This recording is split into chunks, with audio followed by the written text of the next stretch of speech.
I'm going to say they were both born in the 1880s. So we're talking $1.40. Yeah. $1.40 something. Yeah. Right? In my year, 1867. Ooh, I underbid. Yeah, 1867. Okay. All right. Only 100 years older than you. Yeah. Or more, or less. Who knows? I don't do the math. I was an English major. Welcome to PTI, boys and girls. In today's episode, Kirk Cousins struggles again. The Emirates Cup final is finally upon us.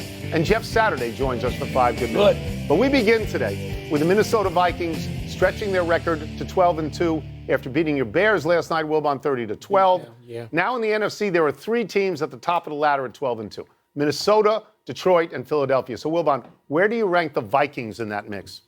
Tony, the Vikings, who look, pretty good. I mean, I know they beat up on what is a homecoming opponent in some ways, a team that has lost whatever it is now, 8 straight. But I'm going to go Eagles first. This is the Wilbon Power Index. Yes. We're just dealing with the NFC now. That's all. Eagles first, Vikings ahead of the Lions. And Really? you know all year. I call you you loved the every Lions. week and I say, love the Tony, Lions. the Lions can beat the Chiefs in the Super Bowl. Well, here's the problem. Is this an analytic or is this just a common sense stat I'm about to give? The Vikings have 6 people on injured reserve, including rookie quarterback J.J. McCarthy. Who doesn't play. So 5 people that matter on injured reserve. You want to take a guess? Give me your over-under on the number of players the Lions have, the Detroit Lions, who are on a roll most of the season on injured reserve. Well, I know, like Hutchins, I know a lot of guys got hurt, so I would go as high as 11 or 12. That's good. Me too. 11, 12. Yeah. Outside, 13. How about 23? That's a lot, Mike. 23 is a lot. 23. So I can't, in good conscience, put the Lions ahead of the Vikings or Eagles. I'm going to tell you something else.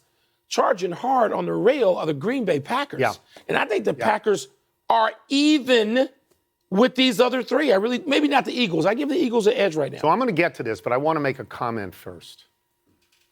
The Minnesota Vikings came out yesterday in white. Yeah, I didn't like that. The Minnesota Vikings, they are purple. Purple people. Don't tell me that it's winter white. Don't tell me Whiteout. that all the fans are wearing white. Don't tell me it's a whiteout. I don't like it. It's not Penn State. I don't like it. This is Minnesota. That's right. They are the purple people eaters. They're not the white people eaters. I hated it. Most important person in the state of Minnesota after Bud Grant, the last 40 years. Bud Grant. After Bud Grant.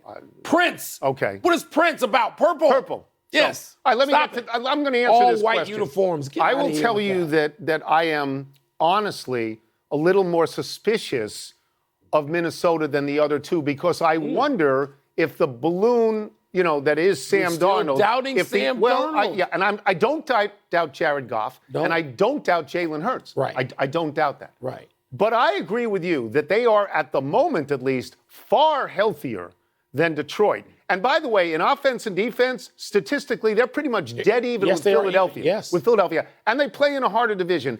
And they have the best receiver in Justin Jefferson. They do. So I shouldn't maybe be that surprised that they're where they are. I just hope the Lions can get some of their most important people back by the playoffs. But Tony, we still got Vikings, Lions, Packers playing each other. Yep. Movement can occur. Yep. That situation It's very is amazing. possible that Minnesota at Detroit in the last game will be for the top seed. That's right, for the top seed in the conference. It is. Possible. As long as it's not the Cheeseheads, please deliver me. The Falcons beat the Raiders in Monday night's other game, but questions linger about the performance of Kirk Cousins. You like that? Cousins threw his first touchdown pass in 5 games, but he also threw a pick in a 15-9 win. Atlanta head coach Raheem Morris said, quote, he's got to play better, close quote. Tony, the Falcons are just 1 game behind the Buccaneers in the NFC South, hold the tiebreaker. So, should Coach Morris turn to rookie Michael Penix Jr., or wouldn't he be wise just to stay patient with his vet?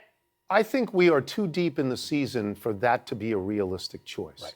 I think if you wanted to go to a rookie, you had to do it 2 to 3 weeks ago. Earlier. Now, there's only 3 games left, right? And as you say, they are 1 game behind Tampa Bay in a division where only the winners getting into the playoffs. Right. Only 1.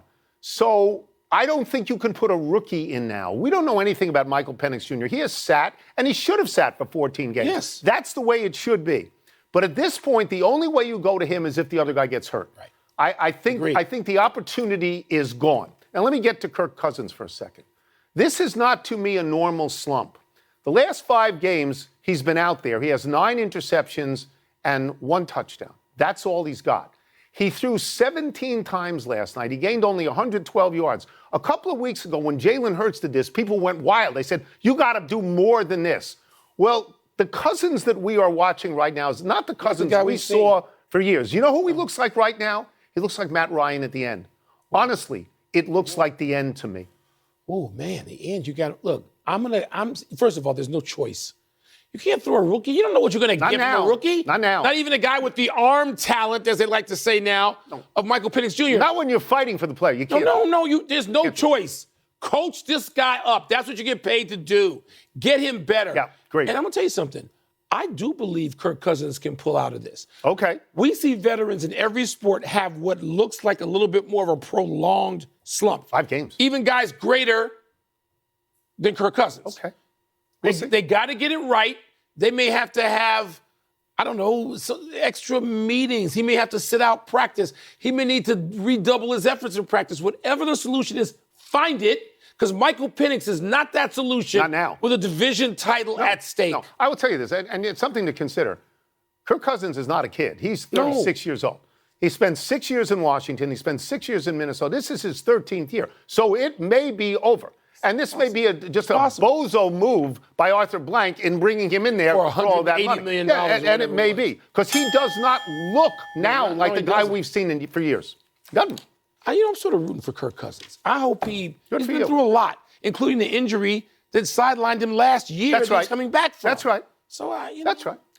We move now to tonight's Emirates Cup final between Milwaukee and Oklahoma City. The game will be played in Las Vegas, will be an extra game on each team's schedule, but will not count in the standings. Milwaukee got there by beating Orlando and Atlanta in the knockout rounds. Oklahoma City got there by beating Dallas and Houston. Wilbon, will a win tonight be more significant for the Bucks or the Thunder? I don't think it's going to determine the fortunes of either one. Last year, the Lakers won, and what did that mean? I mean, LeBron wanted to do that. He did it, and he accomplished something that actually is important to the league. Now, second year, so what? Giannis already has his name on a championship trophy, and that's what Dame did not come to Milwaukee to play for the Emirates Cup, okay? Right. So they're playing for something bigger, but I think it may mean more to Milwaukee because they have a momentum now, and they want to, and even need to keep that. Oklahoma City doesn't need Jack. Yeah. They need Holmgren to come back healthy sometime around February. Oklahoma City, if not the Celtics, Cleveland, is the best team in the NBA. They are young. I don't think they are paying attention to anything. But Milwaukee, again, they have this momentum. Let's see if they can keep it. So I would advise viewers to stop watching now because I'm going to agree right down the line on this. I don't think there's any significance in this particular game. We are 25 games into an 82-game regular season. This tournament is a made-up thing. It's a gimmick. But I'll play the game here. I'll play the game. And I would say to answer this, Milwaukee, it would be much more significant for Milwaukee. Milwaukee started off 2-8. Yeah. At that point, you could hear everybody in the world say Doc Rivers can no longer coach basketball. Giannis Antetokounmpo is a malcontent and a coach killer. Everything was negative about Milwaukee to that point. Everything was a terribly disappointing team. Since then, they are 12-3, and they're currently in 5th place in the East. Now Doc can coach. Now Giannis is an MVP candidate. Dame Lillard is working out, and Chris Middleton is back. So everything is good now. Yeah. Like you, I think this means I don't think this game is meaningful at all to Oklahoma City, and for the same sort of reasons. They're a playoff team. They are, man. Okay, they're a Let me be the best real playoff team. They are. Everybody knows this. You cannot talk about the Western Conference without talking about Oklahoma City. You've got them in the finals of the conference. I do. So they don't need no stinking banner. No, and that's the way I look at it. And look at the two teams they beat to get in. Dallas, which also looks great. Good team. Defending Western Conference champ, and they look great. And Houston, which is taking people's lunch money. Houston is like at least a year ahead of where we thought they'd be. So Milwaukee. Let's take a break. Which camera am I looking at? I'm looking at 3. Let's take a break. But coming up, I'm not here that often. What early signs would indicate that Bill Belichick is clicking at North Carolina? We're going to ask Jeff Saturday. We're also going to ask him whether he agrees with Tony and me that the Chiefs should protect Patrick Mahomes by sitting him Saturday. Well, you got to sit him the first game out. I mean, did you see how much yellow tape they put on that ankle? It's like a three crime roles. scene. Yeah, exactly. It's like, come on now. Let's get back into football with our great friend, ESPN NFL analyst, Mr. Jeff Saturday. But we're not going to talk about.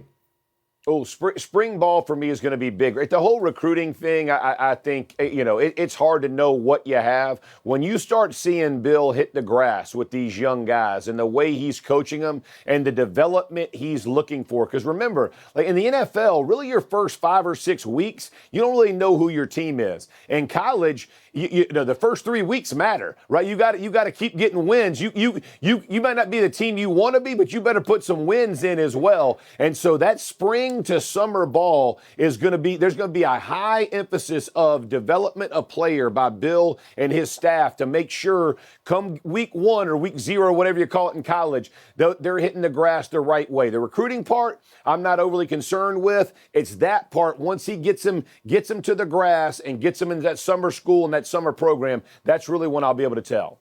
Can't wait to see this. It's exciting. It is exciting. All right, we could talk about Belichick and the heels all day, but we're not, because we're going to go to some pro football issues. Number one, I almost always agree with you on all issues of old school football toughness, but Tony and I are saying, okay, you got to sit Patrick Mahomes. Tony says for a week. I'm for like 2 because they played 2 games in 10 days or whatever it is. You were very convincing this morning, though, when you said, oh, no, put him out there. Let's go back into why you're against us on this, Jeff. Yeah, if Patrick Mahomes looks at you and says, I'm good to go, you play him. He is the reason you've won 2 in a row and potentially are going to be in for a third. Now, you get to week, the final week of the season and the bye, you want to rest him, all that. These are big games. Home field advantage matters for the Kansas City Chiefs. I know defense has carried them. They helped them win the Super Bowl last year. They got a great defense. I'm not taking this away. But Patrick Mahomes being on the field is vital. And he has a toughness. He has a toughness that very few people talk about. This guy's been banged up. He gets hit. He doesn't complain. He continues to play. People around on the football team, people around him play better because of him. And I'm just telling you, you want toughness out of that position. He shows it. If he tells you I'm good, you let him play. You don't bench him and bubble wrap, all that nonsense. It's a tough man's game. If he shows you, hey, I can do this, you let him go. Now, he says, hey, I'm out. I totally respect it. I don't think he would do, he ain't going to try to hurt the team. But by God, that man says I'm ready to go. You better play him. That's convincing, isn't it? Yeah. Sure. We may have to. We're stupid. You may. He's a former player. I know. We're idiots. Jeff may get us to change our minds as we sit here. Okay. Obligatorily, I'm going to ask you about the Bears. But specifically, I'm going to confine this to Doug Kramer, the offensive lineman who fumbled when they handed him the ball on the goal line against the Commanders. Then a touchdown comes off the board last night, which would have made it a 1-score game, because he forgets to check in. Jeff, what happened? Listen, I honestly have no clue. This is no joke. When you practice that, as even on field goal, when you're the wing, you practice it every practice. Report. When you run from the sideline in to practice on Saturdays in the walkthrough, report. I mean, I can't tell you how many times as a player you do that just to go through the mental gymnastics of it. How he says he forgot. Listen, offensive linemen show up early and always carry a pen. You see what I got right here? I got a pin. We're always prepared. That's what we do. That an offensive lineman isn't prepared devastated me. And that he just said, I forgot. I don't understand it. I don't get it. Something's going on in Chicago and Chi-Town. Somebody help me, because O-linemen don't do this. I'm hurt. We need an entirely new offensive line. We do. We got picks and we got money. Ryan Poles, get to it. I'm going to stop. Get to it. Yeah, please stop, because what we need. It's we. I've been with this franchise for 60 years. Let's get out of here on this. It's On we. Sunday, Titans defensive tackle Tavondre Sweat picked up a fumble. He stiff-armed Bengals guard Alex Kappa to the ground. Ooh. Do you have any tackling tips for your fellow offensive linemen? Did you see how big this human is? You better go low. I don't know what Kappa was doing trying to rap high. I don't know if he didn't play defense in high school or college or whatever, but by God, you saw a freight train of a human being coming at you, and you're going to go up top? No, sir. Hey, be a speed bump in front of him. You know he can't high knee. Get down in front of that man, make him trip over you. He tried to go high. What did he get? The Heisman right to the face. Oh, it embarrassed. It hurt me. I love the big man getting it. I love big man having plays like that, but not to an offensive lineman. 2 questions I got to answer today based on offensive lineman embarrassment. I don't like it. That's conduct detrimental to offensive line. Fines for both of those guys. Indictment. Can't do it. Thank you, Jeff. As always, Jeff, thank you're you. the best. Thank you, man. Let's take one last break. Still to come, Penn State loses a player of consequence prior to their playoff game against SMU. And Dabo Swinney dips into the portal. Does this signal a change in approach? So the Bears need an entirely new offensive line, and they need an entirely new coaching staff. Well, they're going to get that. Okay. What don't they need at the moment? We don't need receivers, backs, quarterback. You're okay with all that? We got some good defensive players. We got a good secondary. Happy time, people. Happy 32nd birthday, Buddy Hield, your boy, Wilbon. Yep. Hield came to the Warriors Hield. this season from the 76ers as part of a complicated 6-team trade that ended up sending, in part, Klay Thompson to Dallas, Reggie Jackson and Josh Green to Charlotte, and a bunch of cash and draft picks spread out among Minnesota, Denver, Philadelphia, Charlotte, and Dallas. Wow. So far, Hield is scoring 14 points a game, shooting 42.4% from Love three. Hield. Hield's career numbers at New Orleans, Sacramento, Indiana, and Philadelphia were 15.5 points a game and 40.1% from three.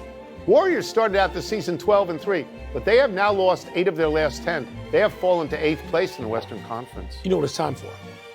It's time for LeBron and Steph to tag team in Golden State. By the way, You've been Buddy pushing Hield, that story. You know I've loved Buddy Hield since he was in college. I know, but you've and the been only pushing person LeBron. reliably making more threes are Steph and Klay over the last 5, 6, 7 years. Come on now. Happy anniversary, LaDainian Tomlinson. On this day 18 years ago, the Chargers star running back broke Paul Hornung's 46-year-old single-season scoring record with a 15-yard touchdown against Kansas City. That gave Tomlinson 180 points, 4 more than 176 Hornung scored for the Packers in 1960. Tomlinson added another touchdown later in the game for 186 points, which still stands as the most in NFL history. Tomlinson set the record in the 14th game of his season. Hornung set his record in 12 games, but Hornung's total included 86 points from his place-kicking duties. Since Tomlinson led the league in scoring in 2006, kickers have led the league in every successive season. Tomlinson is second all-time in rushing touchdowns with 145, behind only Emmitt Smith's 164. There's a lot of hype. Everybody's overhyped now. LaDainian Tomlinson was not overhyped. He wasn't even appreciated enough when he was playing. When you see stuff like I had no idea he was second. That's amazing. I had no idea. For LaDainian Tomlinson. Happy trails to Penn State for Bo Pribula.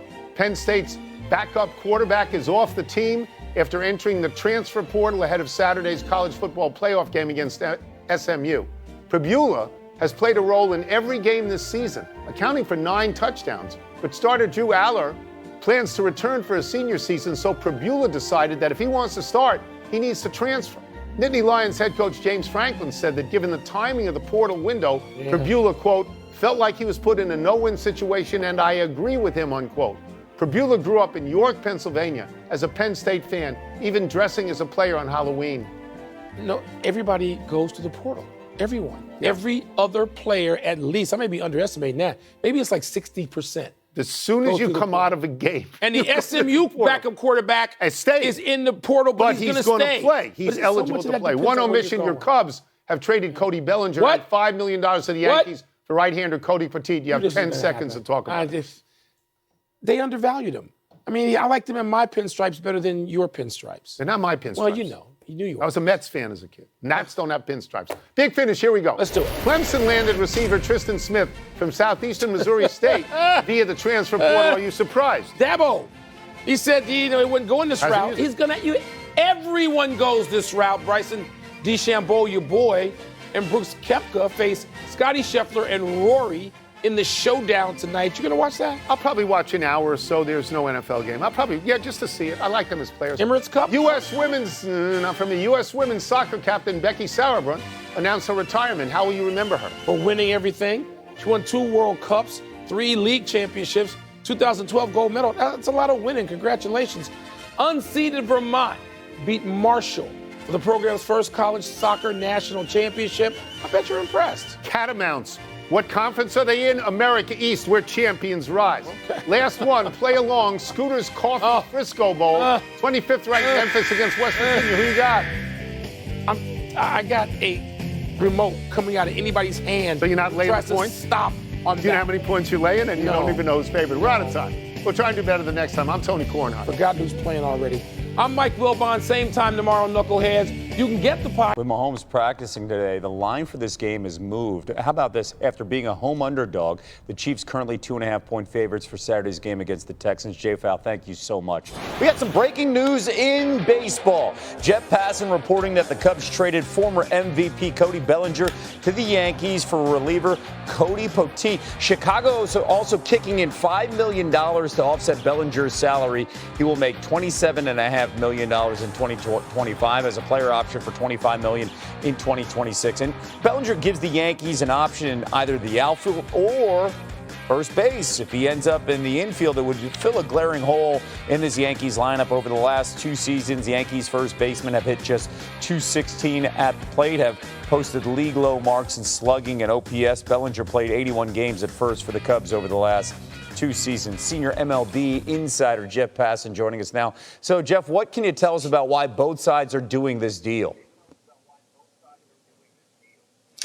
Kevin, the Yankees and the Cubs had spent well over a week negotiating because they understood that they were absolutely perfect trade partners, and it starts with the Yankees' need for both an outfielder and a first baseman, 2 positions that Cody Bellinger happens to play. And look, it's impossible to replace Juan Soto. He is that special of a bat, but if the Yankees can get the best out of Cody Bellinger, like, say, 2 years ago when he hit over 300, his strikeout rates are low, and he's excellent defensively, then they're going to feel like they got the better end of this deal because all it really cost them was money. The Cubs, on the other hand, have been looking to clear salary, perhaps for a trade to acquire a higher price player or to go out into free agency. What they knew they wanted after acquiring Kyle Tucker was to clear their outfield space, and Cody Bellinger was the perfect person to do that. Keep in mind, over 2 seasons with the Cubs, Bellinger 44 home runs, 175 RBI. So, the Yankees lose out on the Juan Soto sweepstakes. They've got money to spend. What's next here on the holiday wish list?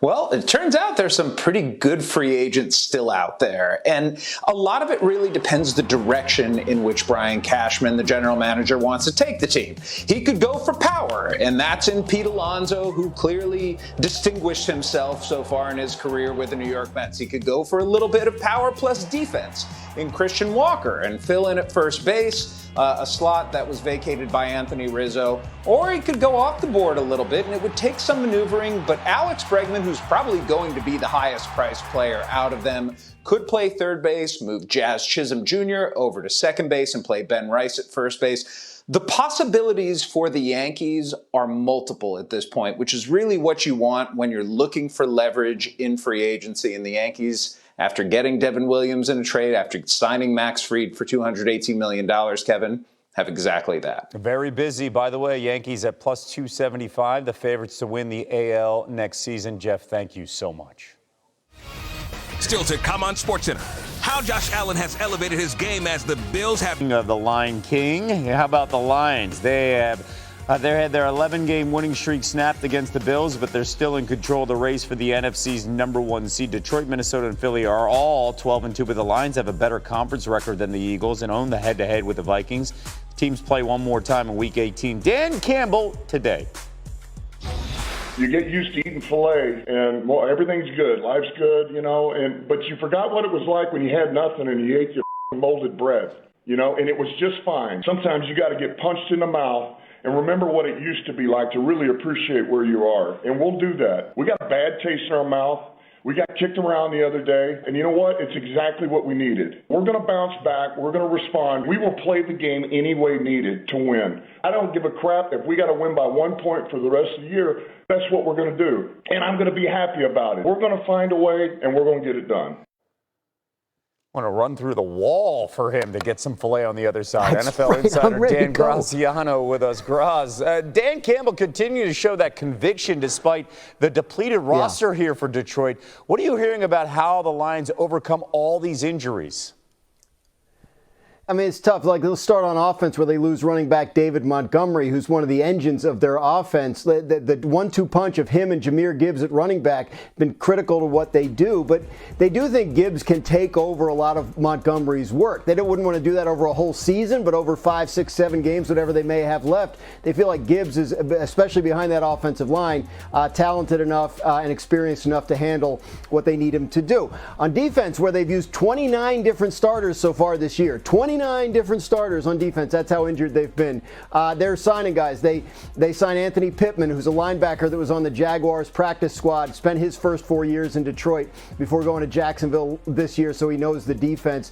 So they'll figure out, they'll mix and match on that side of the ball. If there's one thing giving them hope that they can work toward, Aiden Hutchinson, who's their best defensive player, who broke his leg back in Week 6 against the Cowboys, still believes he can come back if they get all the way to the Super Bowl. Wouldn't that be some kind of story? Yeah, it would be on the lines of Terrell Owens and what we saw over a decade ago with the Eagles in Jacksonville, where he played such a pivotal role in that game. Detroit 6.5-point road favorites in Chicago on Sunday. Let's stay in the NFC. Cowboys owner Jerry Jones saying today that trading defensive star Micah Parsons has been more media speculation than reality.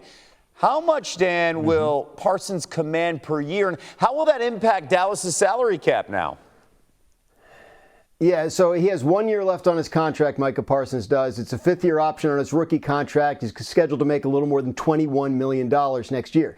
If they sign him to an extension, they likely can knock that number down for next year, but it's going to be a pricey extension. He's 25 years old. At times during his career, he's been thought of as one of the best, if not the best, defensive player in the league. Currently, the highest paid defensive player in the league is Nick Bosa at $34 million a year. The highest paid non-quarterback is Justin Jefferson at $35 million a year. That's the ballpark you want to play in if you're Micah Parsons looking for an extension this offseason.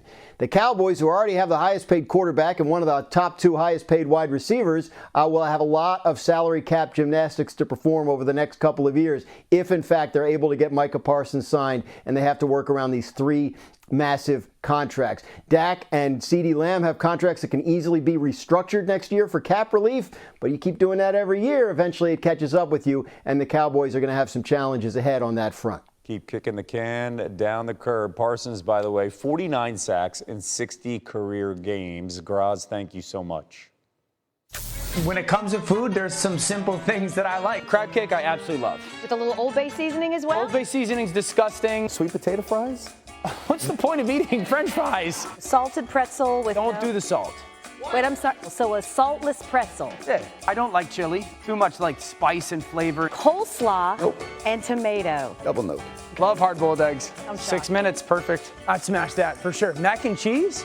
Definitely. I grew up eating like mayonnaise sandwiches, mayo sandwiches, Wonder Bread. Nope. He's the type of guy that thinks eggnog is a type of concussion.